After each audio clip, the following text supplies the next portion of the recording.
हाँ बेटा, आप लोगों का सबसे पहले मेरा नमस्कार। आप लोगों का जो टॉपिक चल रहा था बेटा 11th अपना, ये आप लेक्चर नंबर 45, और पिछला जो टॉपिक था बेटा वो था विद्युत ऋणता वाला, है ना। उसी टॉपिक को थोड़ा सा आगे बढ़ाना है अपन को। विद्युत ऋणता, जिसको आपने इलेक्ट्रोनेगेटिविटी बोला है। क्या? इलेक्ट्रोनेगेटिविटी।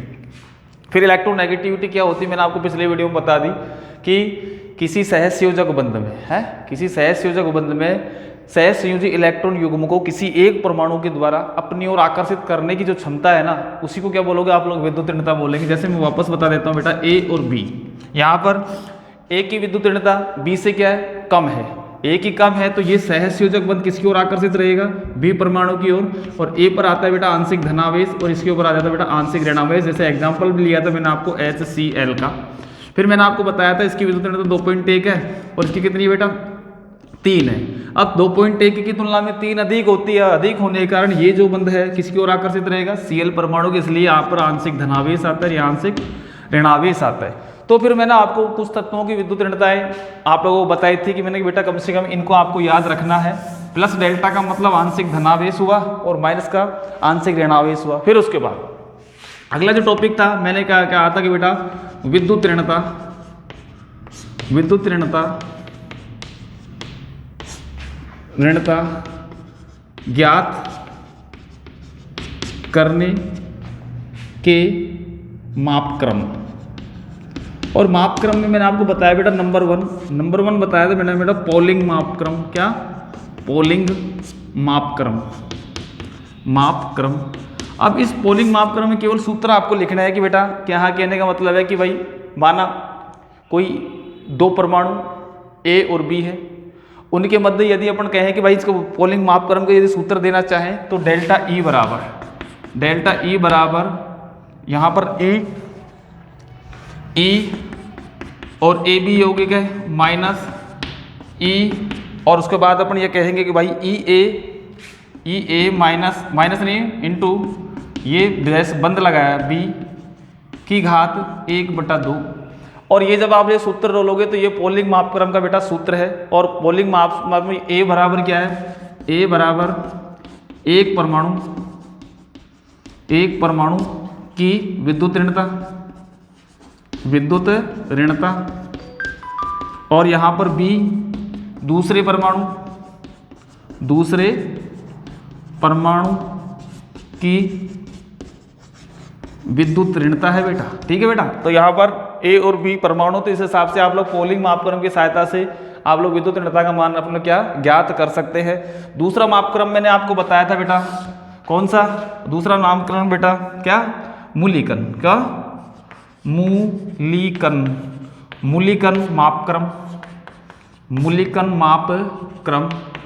मूलीकन मापक्रम के नंबर यहाँ, यदि आप लोग इसके जो मात्रा मान है यदि अपने किस में ले, किस में के अंदर लेना चाहिए? कैलोरीज के अंदर ही लेना चाहो तो यहाँ पर मूलीकन के लिए यदि अपन कहे तो IA या IE प्लस यहाँ पर EA अपॉन 2। यहाँ पर ये मान जो आप लोग कह रहे हो कि यहाँ पर जो मान है किलो जूल प्रति मोल, किस मान में होगा? किलो जूल प्रति मोल के हिसाब से अपन याद करना चाहता है। तो इस प्रकार से इस सूत्र को आप लोग विद्युत ऋणता बराबर क्या लिखोगे? EN बराबर, EN का मतलब इलेक्ट्रोनेगेटिव बराबर IE का मतलब होता है आयनाइजेशन एंथैल्पी और EA का मतलब क्या होता है? इलेक्ट्रॉन लब्धि एंथैल्पी। तो I बराबर IE बराबर आयनन एंथैल्पी और क्या बेटा? EA बराबर क्या बेटा? इलेक्ट्रॉन लब्धि एंथैल्पी, इलेक्ट्रॉन लब्धि एंथैल्पी के नाम से जाना जाएगा बेटा, इलेक्ट्रॉन लब्धि एंथैल्पी। फिर इसके बाद यदि आप लोग इसका जो मान है इलेक्ट्रॉन वोल्ट में लेना चाहो, क्या इस समीकरण को बोलेंगे भाई आपने क्या लेना है? EN बराबर, EN का मतलब इलेक्ट्रोनेगेटिव मतलब विद्युत ऋणता बराबर IE प्लस EA अपॉन 5.6 और ये जो मान है वो तो वो इलेक्ट्रॉन वोल्ट में है। तो ये दो सूत्र आप लोगों को याद रखने हैं। इसके हिसाब से आप लोगों को सबसे पहले आयनन एंथैल्पी देगा आपको किसी परमाणु की, इलेक्ट्रॉन लब्धि एंथैल्पी देगा और इलेक्ट्रॉन वोल्ट में ज्ञात करना है तो उसके अंदर आप लोग 5.6 का 5 है ये 5.6 का क्या कर दोगे, भाग दोगे, तो ये जो इलेक्ट्रॉन नेगेटिविटी है वो प्राप्त होगी बेटा आप लोगों को काय में, इलेक्ट्रॉन वोल्ट में। तो ये मूल्यांकन मापक्रम का सूत्र याद करना, ये पोलिंग मापक्रम का। अगला जो पॉइंट है, पोलिंग मापक्रम और मूल्यांकन मापक्रम में क्या संबंध है, ठीक है बेटा। तो यहाँ पर अपन संबंध ज्ञात करेंगे। आप लोगों को यहाँ सवाल नहीं करने बेटा, केवल और केवल आपको सूत्र याद करना है। पोलिंग, अगला हेडिंग डालोगे पोलिंग मापक्रम, पोलिंग मापक्रम तथा मूल्यांकन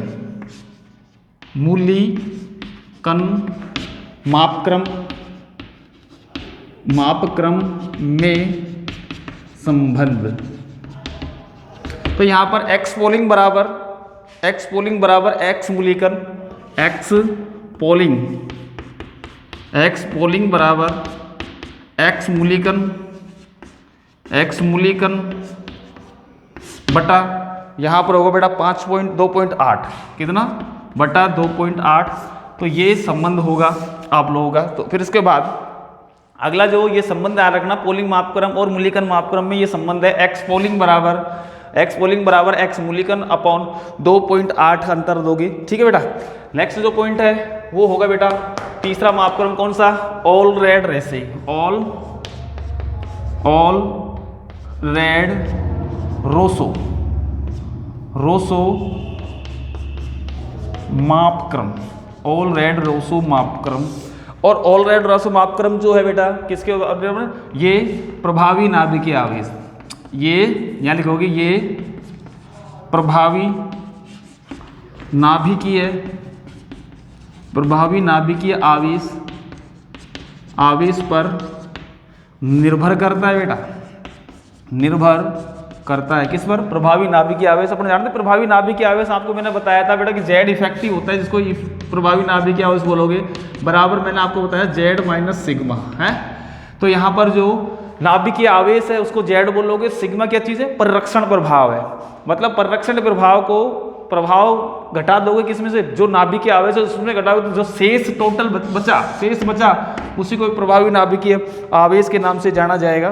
तो यहाँ पर जो सूत्र है 0.744 प्लस 0.359 अपॉन, यहाँ पर अपन करेंगे आर स्क्वायर इंटू क्या कर दिया, ये जेड इफेक्टिव है, और अपॉन क्या करना है, आर स्क्वायर करना है। तो ये सूत्र हो जाएगा 0.744 प्लस 0.359 इंटू करोगे जेड इफेक्टिव, और जेड इफेक्टिव क्या है, प्रभावी नाभिकीय आवेश है। तो ये आपका बेटा सूत्र है। तो पोलिंग मापक्रम में संबंध तो हो गया, एक्स पोलिंग बराबर क्या है, एक्स मूल्यांकन अपॉन 2.8, इस सूत्र को याद रखना। फिर ये आप इलेक्ट्रॉन वोल्ट में किसको बात कर रहे हो बेटा, मूल्यांकन को कर रहे हो, और यदि अपन ने किसमें और 2 का भाग दिया तो किसमें आया वो, किलो जूल प्रति मोल में। तो यहाँ पर आपका जेड इफेक्टिव की बात चल रही, तो यहाँ पर देखो ये क्या चीज़ है, जेड इफेक्टिव बराबर होगा बेटा प्रभावी नाभिकीय आवेश, और आर स्क्वायर बराबर परमाणु की त्रिज्या जो भी है आप लोगों का है उसकी त्रिज्या है। और ये जो मान है वो आप लोगों का प्रैक्टिकल रूप से ये सिस्टम को याद रखोगे। तो ये चीज़ थी बेटा किसकी, मूल्यांकन मापक्रम, ऑल रेड रेशो मापक्रम।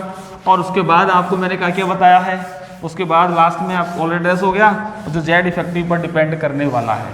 ठीक, अगला पॉइंट डालोगे, और अगला जो पॉइंट होगा वो होगा बेटा विद्युत ऋणता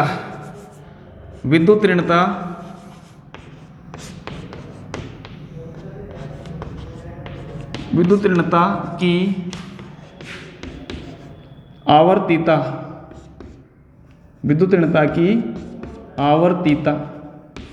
आवर्तीता का मतलब सबसे नंबर 1 वर्ग में विद्युत ऋणता,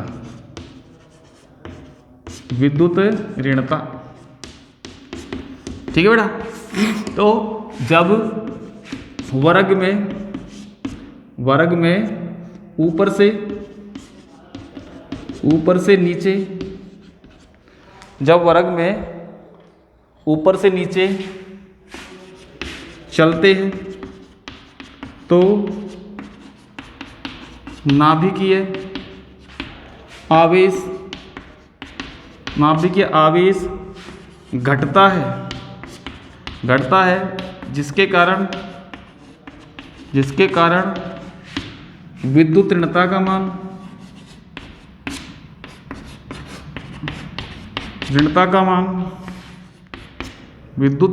मान घटता है। ठीक है बेटा। तो वर्ग आप कोई सा भी लो, जैसे आप लोगों का वर्ग संख्या पहला ही ले, फर्स्ट ए, सबसे अधिक विद्युत ऋणता हाइड्रोजन की, फिर उससे कम लिथियम की, उससे कम सोडियम की, उससे कम पोटेशियम की, उससे कम रुबेडियम की, उससे कम सीजियम की, उससे कम फ्रांसियम की होगी। यदि अपन 7th ए लें, और 7th ए क्या है आप लोगों का? हैलोजन परिवार। तो फ्लोरीन की विद्युत ऋणता सबसे अधिक, उससे कम क्लोरीन, उससे कम ब्रोमीन, उससे कम आयोडीन, और सबसे कम किसकी होगी? 80 की। जो मैंने आपको मान बताए रखे हैं इनके, इसका 4 बताया था, इसका क्या बताया था बेटा? मैंने आपको 2.2 बताया था। तो ये विद्युत ऋणताओं के बारे में बात थी कि वर्ग में ऊपर से चीजें चलने पर विद्युत ऋणता का मान हमेशा घटेगा, क्योंकि नाभिकीय आवेश घट गया। जब नाभिकीय आवेश घटा तो सहसंयोजी बंध के इलेक्ट्रॉन युग्म को अपनी ओर आकर्षित करने की जो क्षमता है ना, वो कम हो जाएगी, अर्थात विद्युत ऋणता का मान क्या होगा बेटा? घटेगा वर्ग में ऊपर से नीचे चलने पर। तो ये क्रम दोनों को उतार लोगे आप लोग, एक तो कोई सा भी वर्ग ले लो, और वर्ग की बात कर रहे हो तो वर्ग में आप लोगों को कौन सा लेना है? फर्स्ट ए ले लो, और एक आप लोग हैलोजन परिवार ले लो।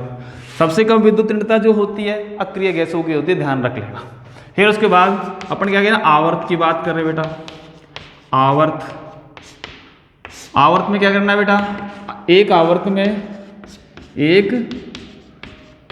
में L2R, अर्थात बाएं से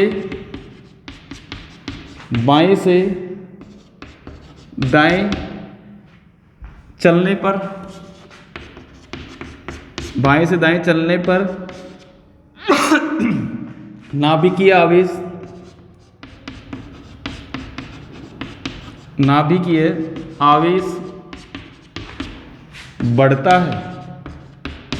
बढ़ता है। अब नाभिकीय आवेश बढ़ गया तो बेटा विद्युत ऋणता का मान ही बढ़ेगा। नाभिकीय आवेश बढ़ता है जिसके कारण विद्युत ऋणता का मान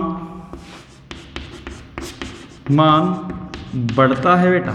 अब कोई सा भी आवर्त ले लो, कौन सा आवर्त ले रहे हैं हम? जैसे आप लोग सेकंड आवर्त लें, सेकंड आवर्त में लिथियम है, बेरिलियम है, बोरॉन है, कार्बन है, नाइट्रोजन है, ऑक्सीजन है और फ्लोरीन है।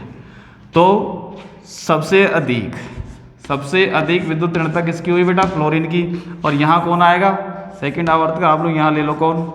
आप लोगों ने नियोन ले लिया, तो नियोन की तो सबसे कम करना। तो अपन कह सकते हैं कि नोट करके अपन ये बात करेंगे भाई, स्पेशल पॉइंट नोट करके बोलें कि आवर्त सारणी में सबसे अधिक विद्युत ऋणता F की होती है बेटा। F केवल ऋणात्मक ही हो सकता है, कभी धनात्मक नहीं हो सकता। F की होती है, ठीक है। और अक्रिय गैसों की कम, सबसे कम, एक तो स्टार ये हो गया। नंबर 2, अक्रिय गैसों का पूर्ण पूरित, अक्रिय गैसों का पूर्ण पूरित क्या हो गया बेटा? NS2NP6। विन्यास होने के कारण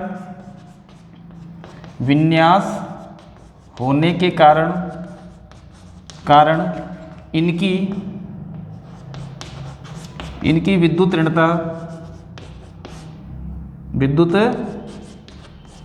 ऋणता बहुत कम होती है, बहुत कम होती है, या शून्य होती ही सकते हैं, शून्य होती है, मानो अब शून्य होती है, ठीक। तो बेटा मान रखना कि सबसे इंपॉर्टेंट बात है कि अपनी आवर्त सारणी में मैंने आपको पहले बताया था इलेक्ट्रॉन बंधुता तो होती है क्लोरीन की, है, और ये है बेटा E का मान सबसे अधिक किसका होगा, और En का मान जो होगा सबसे अधिक किसका होगा? फ्लोरीन। तो अपनी आवर्त सारणी में प्रबल विद्युत ऋणी परिवार जो है वो वर्ग संख्या 17 है, और वर्ग संख्या 17 के अंदर आपका कौन सा फ्लोरीन, क्लोरीन, ब्रोमीन और आयोडीन है। तो ये बात थी बेटा विद्युत ऋणता की। तो विद्युत ऋणता में आप लोगों को मैंने ये पॉइंट बताया कि आवर्त में बाएं से दाएं चलने पर नाभिकीय आवेश बढ़ेगा और नाभिकीय आवेश बढ़ने से विद्युत ऋणता का मान भी बढ़ेगा। लेकिन अपन जानते हैं लास्ट में अपना दाएं हाथ की ओर कौन सा है, अक्रिय परिवार है, लेकिन उसकी जो विद्युत ऋणता होती है बेटा क्या होती है, वो आपकी इसके सबसे कम होती है। अगला पॉइंट अपन डालेंगे बेटा विद्युत ऋणता के अनुप्रयोग। क्या डालेंगे, विद्युत ऋणता के अनुप्रयोग। ठीक।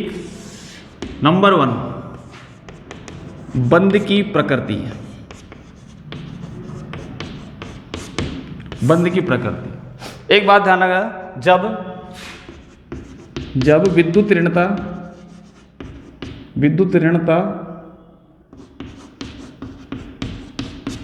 ऋणता का अंतर 1.7 से 1.7 हो तो बंध में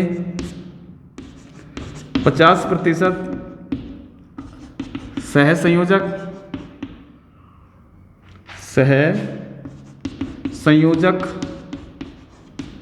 तथा 50% आयनिक लक्षण होते हैं बेटा, लक्षण होते हैं। इस चीज को ध्यान रखना कि मैंने आपको बताया कि इंपॉर्टेंट बात यह है कि यदि विद्युत ऋणता का अंतर कितना है 1.7 है तो 50% उसके अंदर आयनिक लक्षण है, तो 50% क्या रहेंगे बेटा उसके अंदर सहसंयोजक लक्षण होंगे। जब कहने का मतलब स्टार लगा के बोले या पहले, जब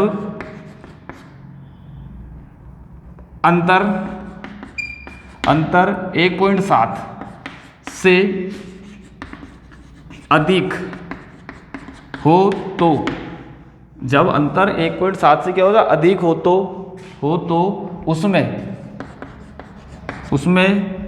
आयनिक लक्षण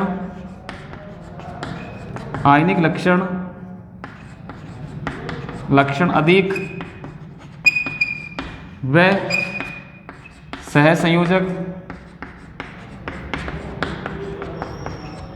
सहसंयोजक लक्षण कम होते हैं बेटा। ठीक है। और क्या होगा बेटा 1.7 से यदि कम है अंतर तो उसमें सहसंयोजक लक्षण अधिक होंगे और आयनिक लक्षण क्या होंगे बेटा अधिक होंगे। जैसे यहां पर अपन बोल रहे हैं एक तो AgCl, एक AgBr और एक Ag2S। Ag2S इसका नाम सिल्वर साइनाइड, इसके अंदर लक्षण है 80% और जब 80% है तो ये है श्वेत रंग का। कैसे रंग का, श्वेत रंग। इसके अंदर जो लक्षण है वो 24% होते हैं, ये होता है बेटा हल्का पीला। कैसे होगा, हल्का पीला।